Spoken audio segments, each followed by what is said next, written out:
What's up, everyone? Fox Nation Sports here. We are at the HQ. It is August 30th. College football is here. Saturday, big Saturday.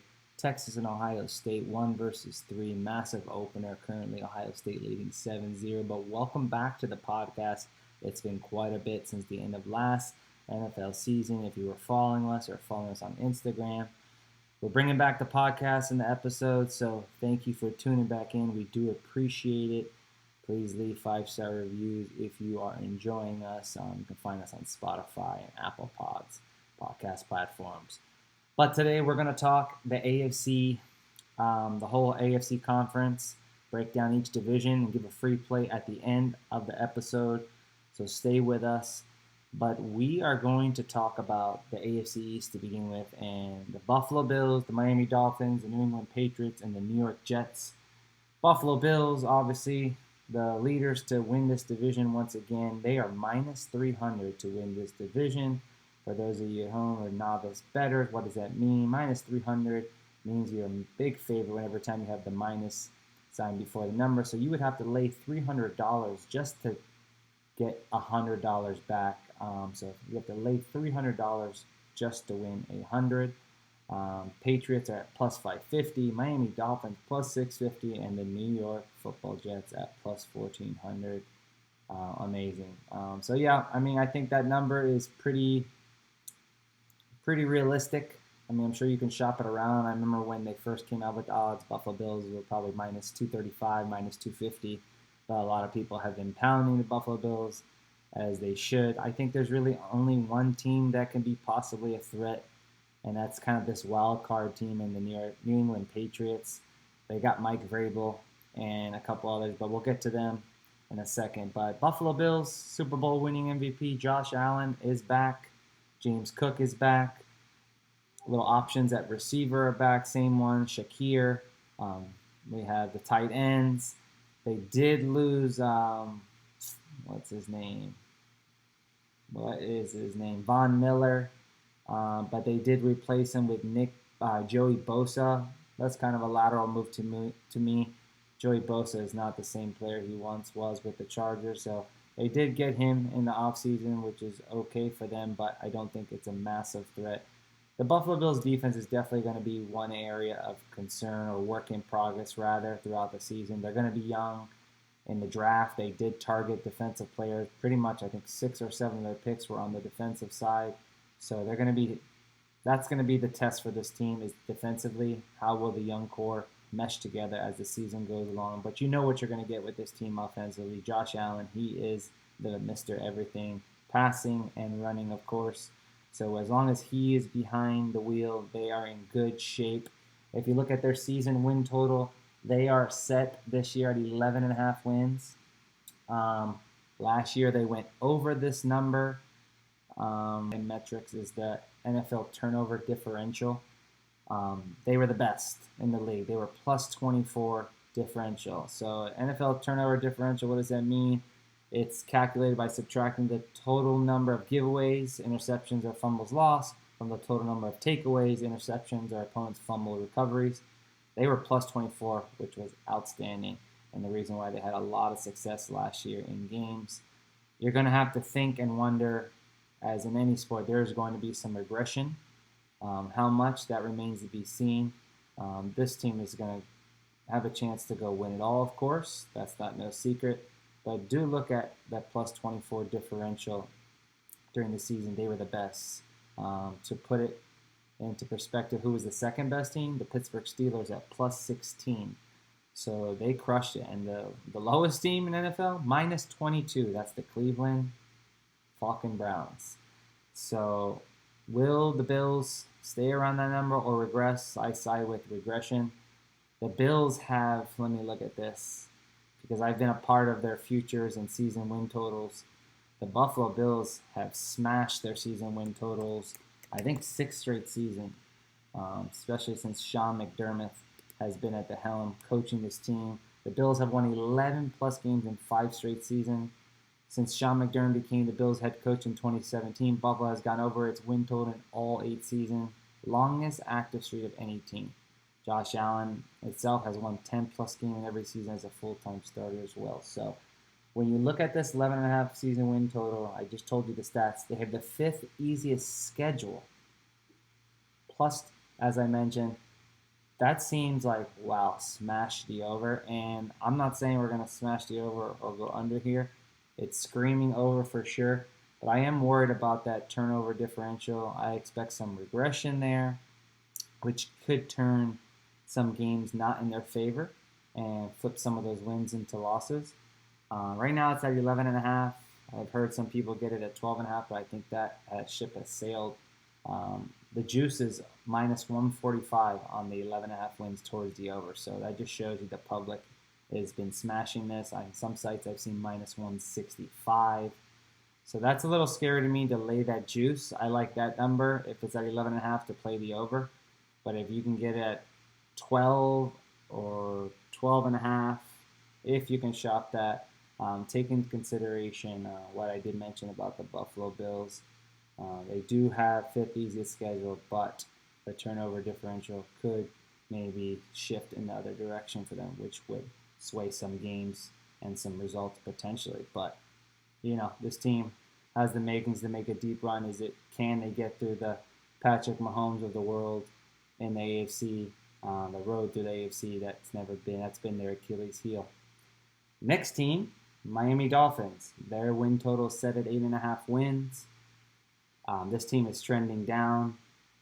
I don't know what to say or what's going on with management. Players, Tyreek Hill quit on the team last week of the NFL season last year. Even though he did play in many games without Tua, it seems like his game has regressed a little bit. Maybe not his speed, but maybe his production of play. And how happy is he there in Miami? I don't know. Maybe he's enjoying the life, but the losing is starting to pile up there in Miami. The frustrations, no doubt. Can Tua stay healthy? That is always the kicker with Miami. Don't understand. Well, I understand what they were doing. They gave away Jalen Ramsey, who's been playing really good football. Their corner, they sent him to Pittsburgh, and they sent out breakout tight end Jonnu Smith to Pittsburgh in offseason, only to bring back the safety they gave away a couple years ago to Pittsburgh. So I'm drawing a blank on the name. They're taking a little bit more aging safety that they sent away and to bring him back. It's the typical Miami thing to do. One thing, stats going for them, the Dolphins have cleared 8.5 wins in 4 of the last 5 seasons. So kudos to them. And as I mentioned, it is currently set at 8.5 wins. They have the 9th easiest schedule. So right there, a couple signs there pointing good schedule. They've cleared the 8.5 wins before, but I do not like what they've done in the offseason, and I just don't know how close this team is, the nucleus, the chemistry, especially when you have a player of Tyreek Hill who doesn't seem like he's been moody and not helping lead the team.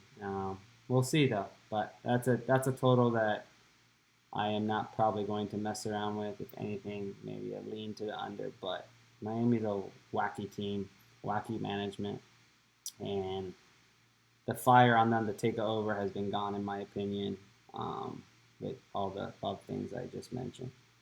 New England Patriots. This is going to be the sleeper or wild card team of this of maybe the conference, but for sure in this division.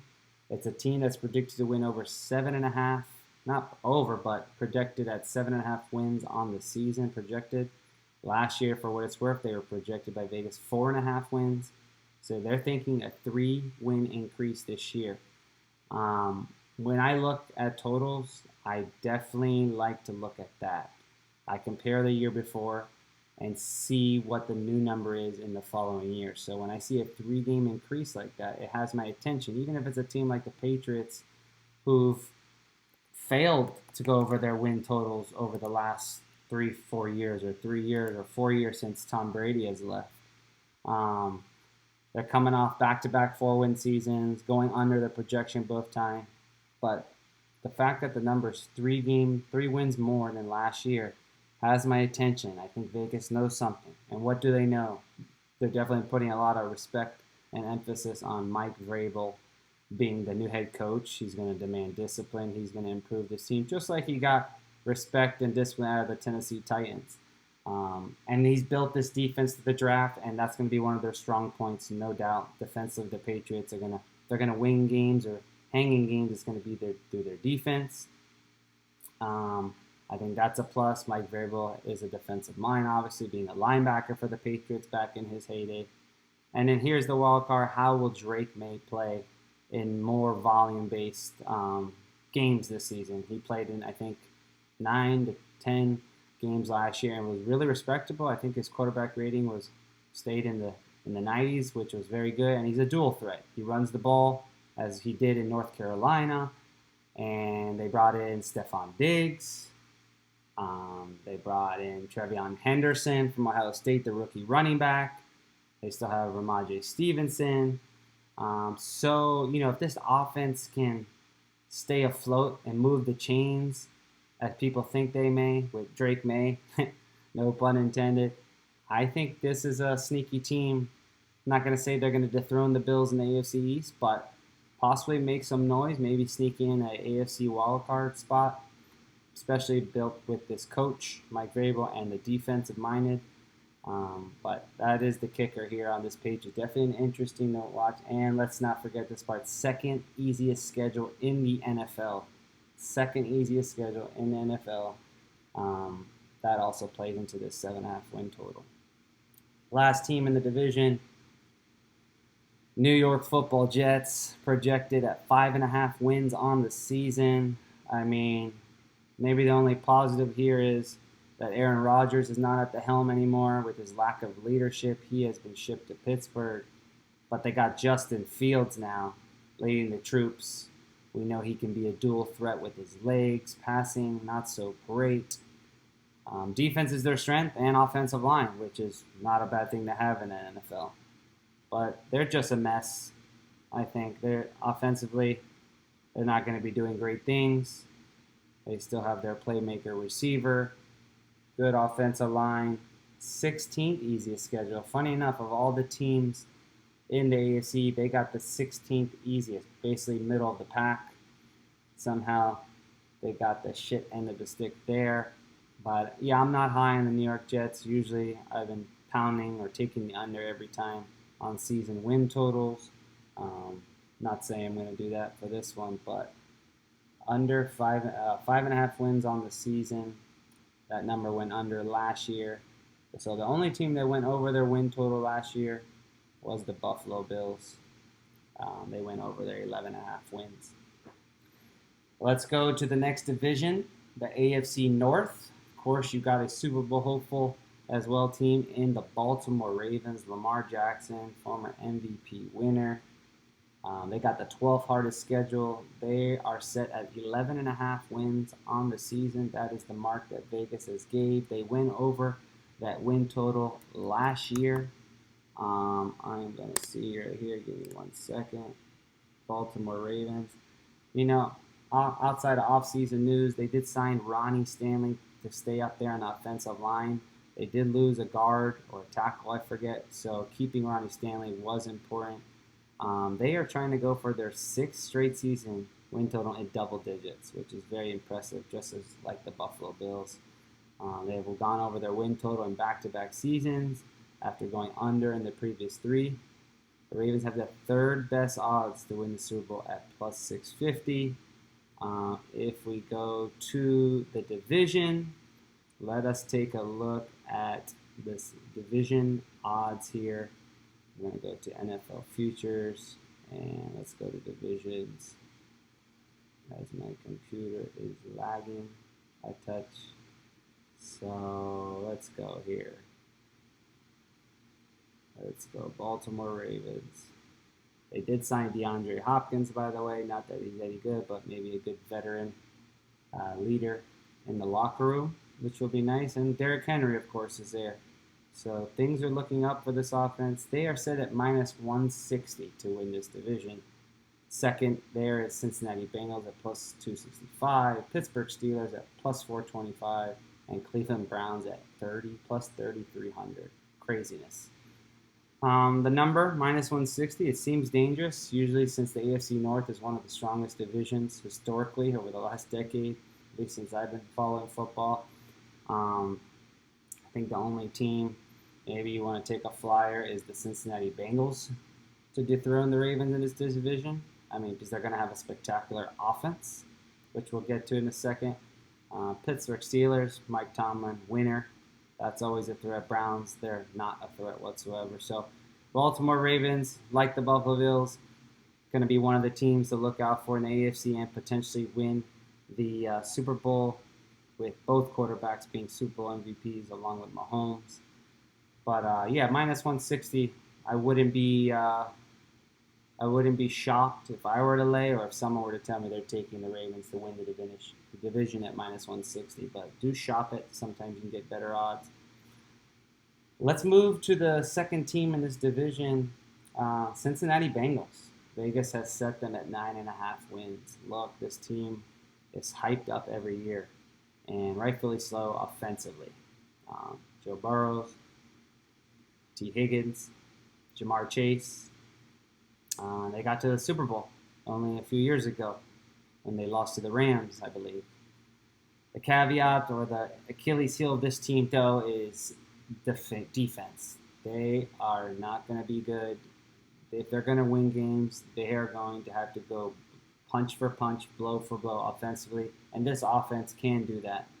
But with that being said, that means that defense is going to be on the field more and more quickly, after they keep getting torched. I don't think there's only one bright spot, and that's Trey Hendrickson, who they were able to keep in the offseason, even though he was on a holdout. But that is the poor thing of the Cincinnati Bengals, is their defense, and the offense will need to stay healthy if they want to stay in games. And Joe Burrow has been nicked up over the last couple of years, but this offense can go toe-to-toe with anyone. Jamar Chase is obviously great, may have an amazing, spectacular season. I may put a flyer on him for the Offensive Player of the Year. For a receiver, get him at decent odds, perhaps. But I do think T. Higgins was probably their best offseason move, with making sure to re-sign him. So that's going to be a great core of Joe Burrow, T. Higgins, and Jamar Chase over the next handful of years, no doubt. They do have the 16th hardest schedule, so middle of the pack. As I mentioned earlier, Ravens have the 12th hardest. So we'll see how they do this year. Health will be important offensively, but I don't see their defense helping them out one bit. Okay, let's talk Pittsburgh Steelers. We mentioned they were second best team in the league, plus 16 turnover differential, just behind the Buffalo Bills. So that's why they're always a great team. If you want to talk Mike Tomlin, please, let's talk what he's done in 18 years of coaching with the Pittsburgh Steelers. He's never had a losing season. Yes, I said that, and I'll say it again. Mike Tomlin has never had a losing season as a coach in the NFL. I think 2 or 3 seasons he finished 8-8, and the fact that he's been able to do that for that long, for what he's had offensively, whether it was outside of Big Ben, mediocre quarterbacks, is amazing. Truly, some may think best coach in the NFL, and I wouldn't blame him, or I wouldn't look the other way. They finished 10-7 last year, and have finished 500 or better in 21 straight seasons. That is the longest streak in league history. So if you're having any idea of taking the under on their 8.5 wins that Vegas has set, I would make sure, look yourself in the mirror before you put some money on that. Even if things are going against them, they have the 9th hardest schedule. They do have Aaron Rodgers. That is a wild card. What Aaron Rodgers are you going to get? Are you going to get the diva, or are you going to get somebody that Mike Tomlin gets into his head and kind of recreates a better version of Aaron Rodgers? Obviously, his level of play, but also more of a leader in the locker room, because Mike Tomlin does not have any leash for players that are divas in that locker room, which was shocking that the Steelers went after him. But I think with the respect that Mike Tomlin has and what he can do and get the best out of players, maybe Aaron Rodgers will see that, and you'll see something crazy coming out of Pittsburgh and Aaron Rodgers. But Mike Tomlin, you don't bet against the guy. Again, if I'm playing this, it's either I'm not touching or it's the over. Definitely not taking the under. Also, you would like to think some regression on that turnover differential. I said plus 16, which is a really high number. So be careful with that as well. Last team in the division, Cleveland Browns. Vegas has set their win total at 4.5 wins. They went under on this number last year. Cleveland Browns, worst team in the league, minus 22 on the turnover differential. So now you can flip things in your mind. You can say maybe some positive regression now. I mean, could you be really bad back-to-back years? Minus 22? Maybe. You're the Cleveland Browns. That is a possibility. But you like to think that will turn around. The lone bright spot for this team is that they did re-sign Myles Garrett to a monster contract. He won the chess. He won the stalemate in the offseason, and they signed him to some big bucks. So kudos to them on reaching in. They should have a respectable defense. They finished, I think, 7th or 9th in the league last year in total defense. And there's that core there that's going to help them stay in possibly some games. But you have to wonder how they are going to be offensively. Believe it or not, it is Joe Wacko Flacco, who that has been announced to start already by the team. We saw him do some crazy stuff over the last couple of years with the Colts and the Browns, the way he can just chuck that ball around. Jerry Jeudy on offense. The departure of Nick Chubb will be gone. We'll see how much that will affect the team, even though he was struggling running on those bad knees. But definitely will miss his locker room presence. Cleveland Browns. Before you even think about going over on the season win total, they have the second hardest schedule in the league. So beware what you decide to do with the Cleveland Browns. They have the second hardest schedule. NFL did not do them any favors. Usually, this is how they set it up for the most part. When you have a bad record the previous year, they throw you a better schedule the following year. Not the case for the Browns. They got hit hard. That's the true Cleveland Brown way of bad luck, that they had the second hardest schedule in the league and the hardest schedule in that division, the AFC North. So good luck to them. Godspeed. And we are going to move to the AFC North.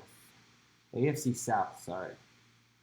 Houston Texans, Jacksonville Jaguars, Indianapolis Colts, and the Tennessee Titans. Of course, the Houston Texans are the favorites to win this division at minus 115. Nothing to scream about. Last year they were minus 130. And they didn't really have a great year. There was definitely a sophomore slump and regression from C.J. Stroud. What is he going to bring in year 3? I don't know. Depends who you ask. I'm not sure there's going to be anything better. I mean, what we saw from him last year, he was forcing plays and trying to do too much. Sometimes that can lead to some nice game-winning wins at the end of the game, like in year 1 where they had so many comeback wins. But, very turnover-prone on his end last season in his sophomore slump. Also, if you want to look at offensive line, which we know wins games in football, they lost Laramie Tunsil. That is going to be a big loss for the Houston Texans. And they didn't really do anything to upgrade elsewhere in the draft. So I think, he's going to be scrambling, which he doesn't mind, but the offense it's not going to get any smoother. They did lose Stephon Diggs. Expect a massive year from Nico Collins, who's been silently one of the better receivers in the NFL. He could possibly be in the running for best receiver in the NFL by season's end. If you're looking for some season props, maybe receiving yard totals on the year, most receiving yards, most touchdowns, but I would probably look towards receiving yards. Houston Texans minus 115. Last year, I remember taking the under on the 9.5 wins, and they got the 10. So I lost out there at the end. But we did base that under off regression, and I think we were right on it. We just got a little unlucky. They did have a great schedule, but they just got us at the end.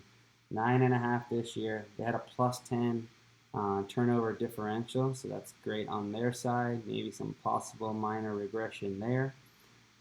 Second team in this division, Jacksonville Jaguars at plus 300. Trevor Lawrence. Will we see a more consistent Trevor Lawrence? If we do, this team can do better. Um, new coaching. No more Doug Peterson, visor fuck. We got Duval. We got him as the coach now, who came from Tampa Bay, his offensive coordinator. Coen, C-O-E-N, I believe is his name. Forget how to say it. So we'll have to see the wild card there if he can get the troops rolling in that locker room. He definitely made us all laugh at his press conference. Travis Hunter, they went up there and gave up some capital to go get the two-way animal of Travis Hunter from Colorado to play receiver and defense cornerback. I want to see how that's going to work in the NFL. I hope he thrives, an exciting player, how long his body can hold up. We've seen it done before with Charles Woodson, but those are very rare. So hopefully that goes well with him. It's another team that every year play people, analysts, articles, people who predict. There's always think a lot big things out of Jacksonville, but it just never pans out. They are set at 7.5 wins, 6 easiest schedule. That is definitely in their favor, and minus 15 in the turnover differential. So you want to think there's going to be maybe this year some positive regression for the Jacksonville Jaguars. However, let's see here. Give me 1 second. I am going to look. Let's see here. Jacksonville Jaguar. They finished 4-13 last year. Jacksonville has gone under its win total in 6 of the last 7 seasons. The lone over coming in 2022. And the Jaguars won 9 on a 6.5 win total. What I did want to say is, even though it seems that people think that the Jaguars are going to be more hopeful for more wins, they were set at 8.5 wins last season. And Vegas has dropped that 1 game lower. So even if we think that you're going to get something more out of Trevor Lawrence, you have Travis Hunter there and Brian Thomas Jr., Vegas doesn't think that they're going to improve too much with the new head coach and with the 6 easiest schedule. So that kind of scares me. Initially, I would say play over, but everything I said there, easier schedule, maybe a positive regression to the turnovers, the additions of the new head coach, and addition of Travis Hunter, Vegas doesn't think so. And part of that is because other teams have improved in this division, which we will talk about shortly, or should improve. Next team, Indianapolis Colts. I feel the last few years their season win total has sat on 7.5 wins. They have the 12th easiest schedule, and they have just announced that their opening day starter is going to be, you believe it or not, Danny Effin Jones. I can't believe it. Going from the New York Giants to winning the starting job over Anthony Richardson, of Indiana. So kudos on winning the job. That is who they believe that's going to bring them to the promised land in Indy. Colts finished 8-9 last year, falling just short of the projected win total of 8.5. So they've been lowered 1 game by Vegas as well. The Colts have not gone over their win total in consecutive seasons since 2012-2014, 3 straight. They have reached at least 7 wins in 4 of the last 5 seasons. Let us take a look at their turnover differential on the season. Colts. Let's see.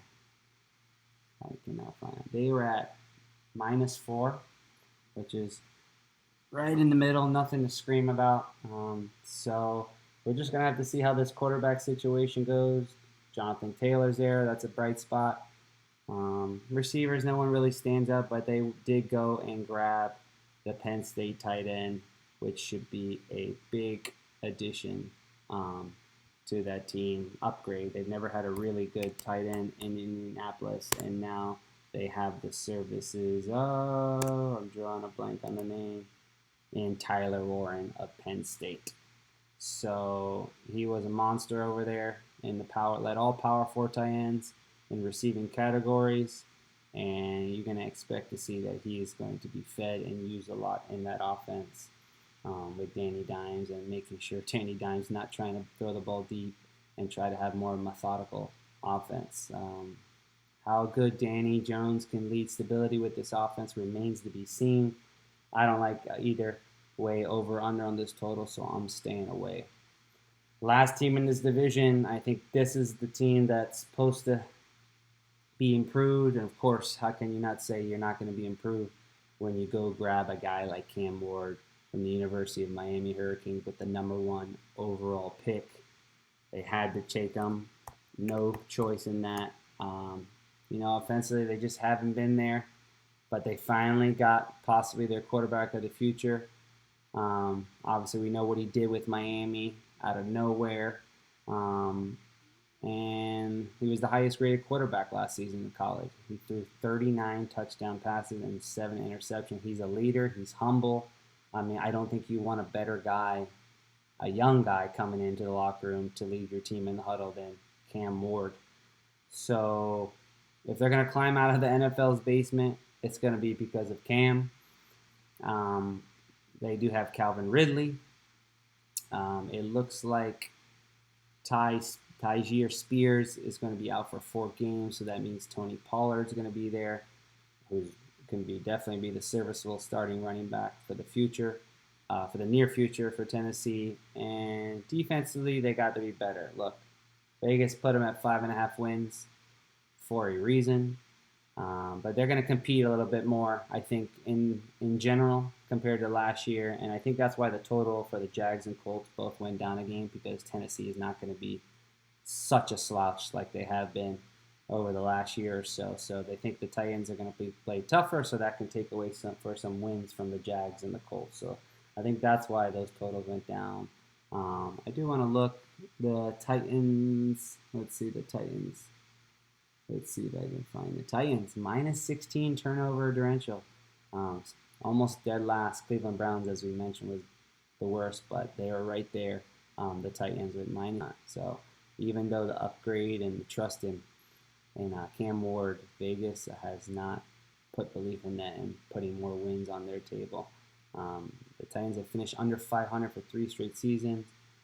They had won at least 9 games in each of the previous 6 seasons. So be careful just taking the over because of Cam Ward, even though they're going to compete well. This is a tougher. The AFC South, as we know, is always tricky. This division. I think this division so far of all the ones got the easiest of scheduling. Texans, outside of the Texans, 8th hardest. Jacksonville Jaguars, 6th easiest. Colts, 12th easiest. And the Tennessee Titans, 8th easiest. So we'll see who wins this. I mean, I wouldn't be shocked if any one of these teams won the division. You never know. So be careful when you bet with these teams. Win totals, or even who's going to win the division. Might as well take the Titans. What are the Titans? I think I said it earlier. Titans are plus 950. Texans minus 115. Jaguars plus 300. Colts plus 340. Titans at plus 950. That's not bad. That's not bad, though. All right. We are down to the last division, the AFC champions. One of the best coaches in the NFL.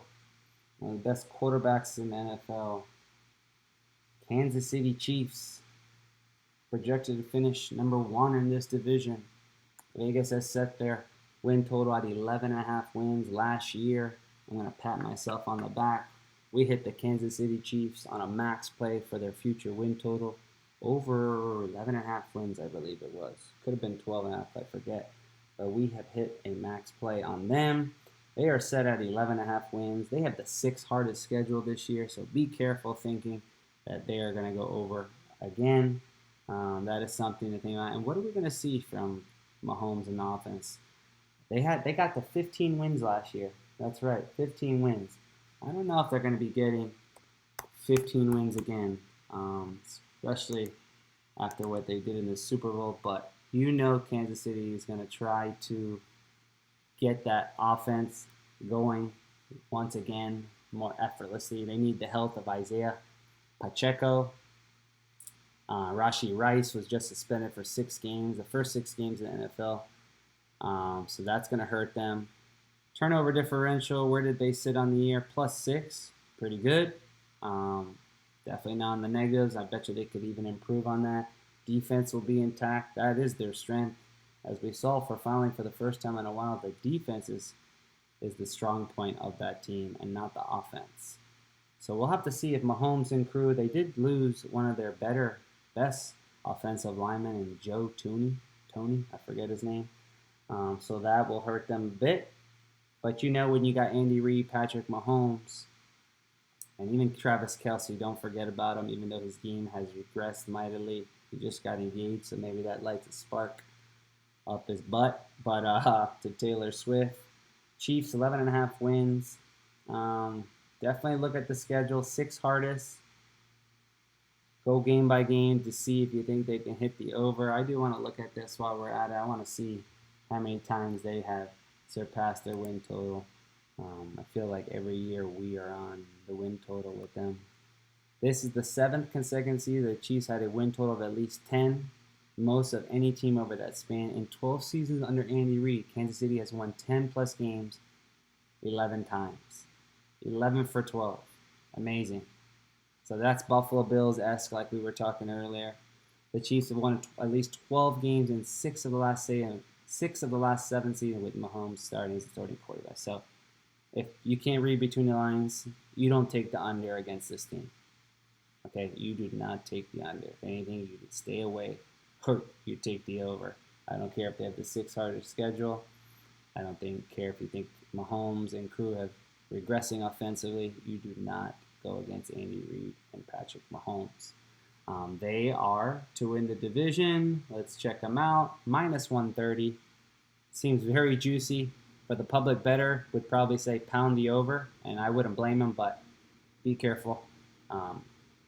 I've been playing the Chiefs pretty much to win this division over the last 5 years, and it was always a good time to play it. This year, maybe not so much, because we got the Denver Broncos, who's a very tough team in this division, at plus 275.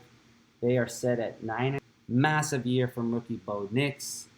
But what does that mean in year 2? And the way I like to bet, I smell possible sophomore slump and regression. Now, how much? I don't know, but there's always a little regression.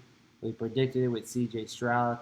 Now, if it doesn't happen to Bo Nix, kudos and tip my cap to him. But I think there's some potential regression offensively.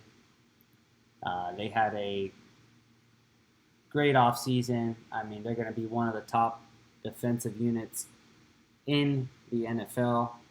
Turnover differential plus 6. Let's see here. Trying to think who they added. Oh, yeah, of course. They added 2 amazing players and leaders from my team. If you don't know by now, the 49ers. They went and continued to build their defense on who? Dre Greenlaw. But, yep, the player who had the freak injury in that Super Bowl, running from the sideline onto the field. And Talanoa Hufanga at safety to pair him with Brandon Jones. So this defense could end up being the best, but definitely in the top 5. The key will be, does Bo Nix have regression on the NFL season win total? I think, I always shy away and think that always is a potential. I wanted to look at their win total for last year because I have them circled here on my paper for a reason. Yes, so last year, they were projected 6 wins, and they smashed it.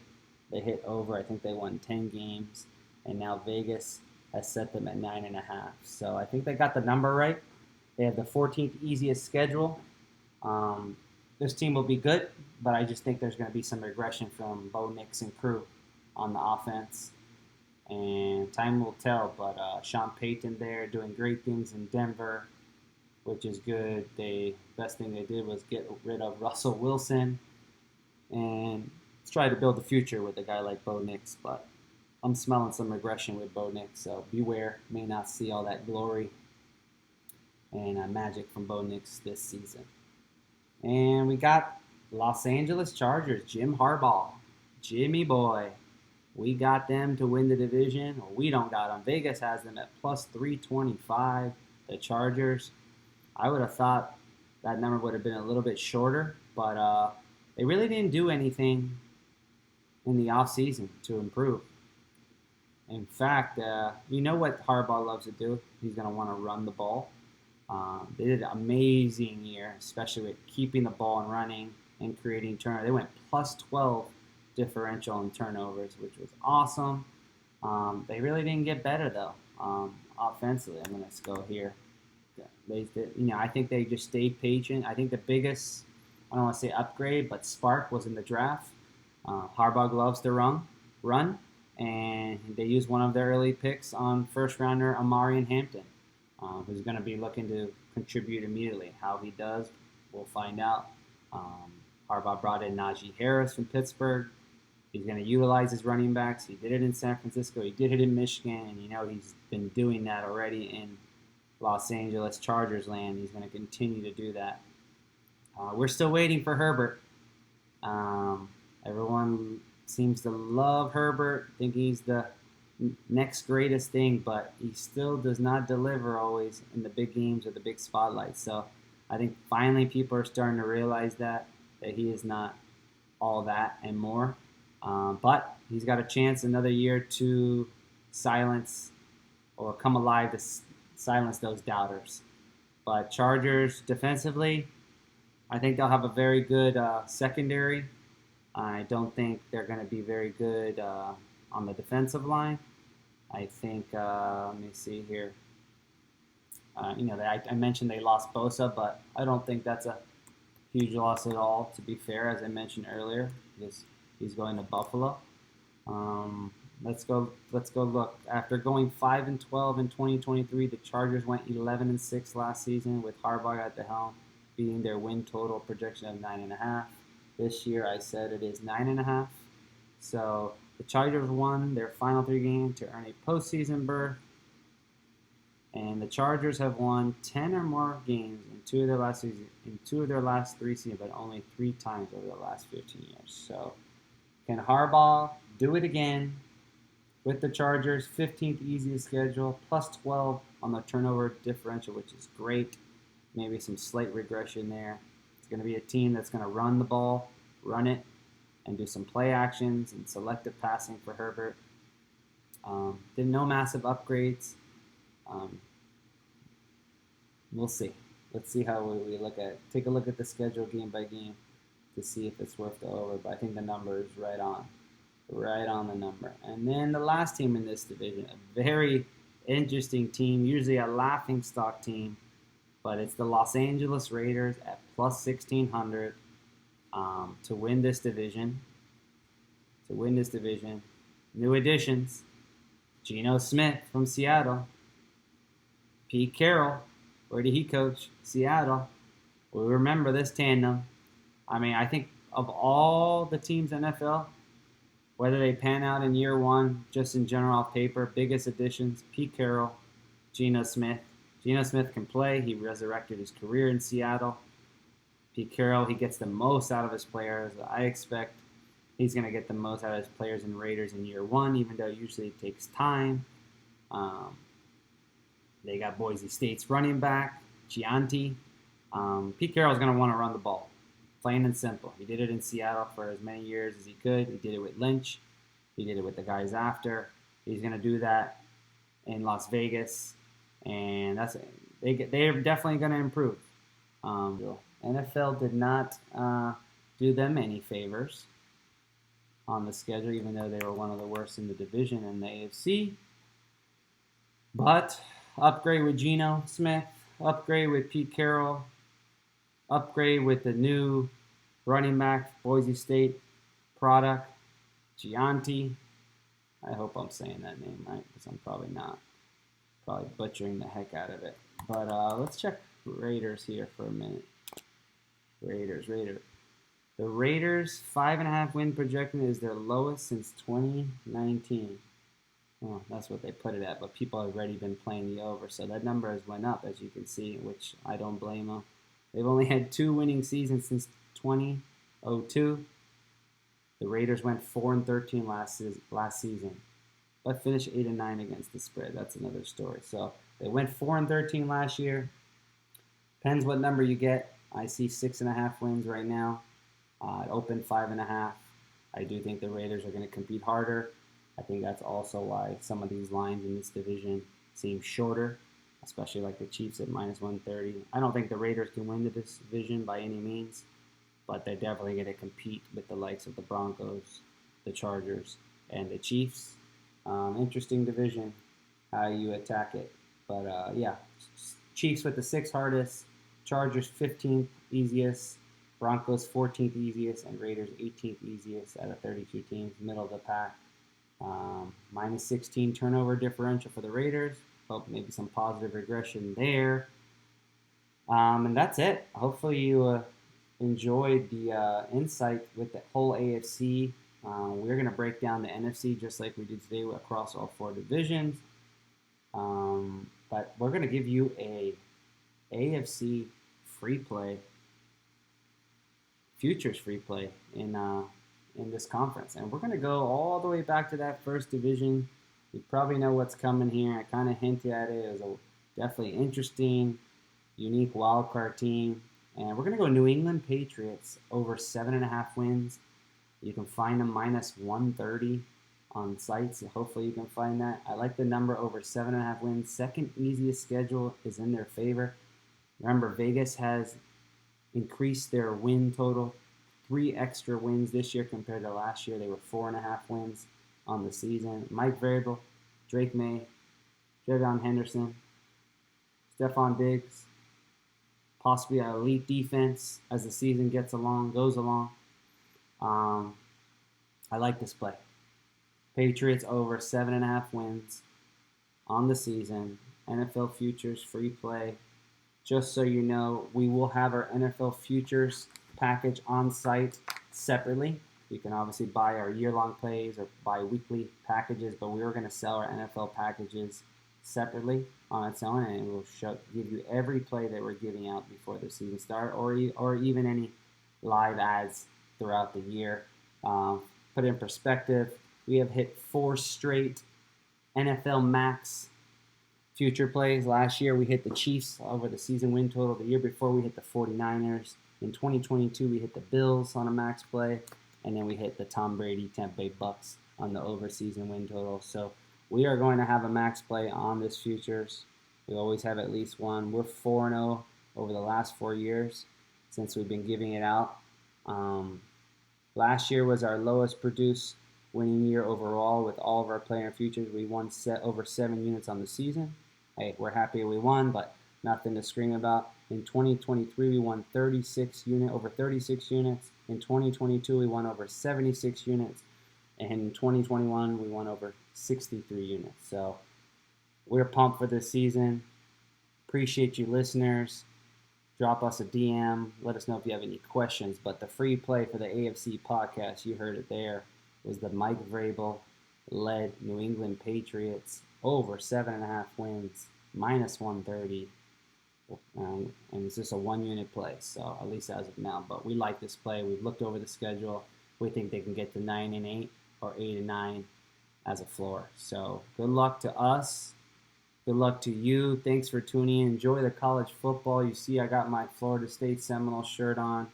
How they're going to do against Bama remains to be seen. New look Seminoles this year with Castellanos at quarterback. But it's a bunch of kids at the end of the day playing college football, so anything can happen. Appreciate y'all. Take care.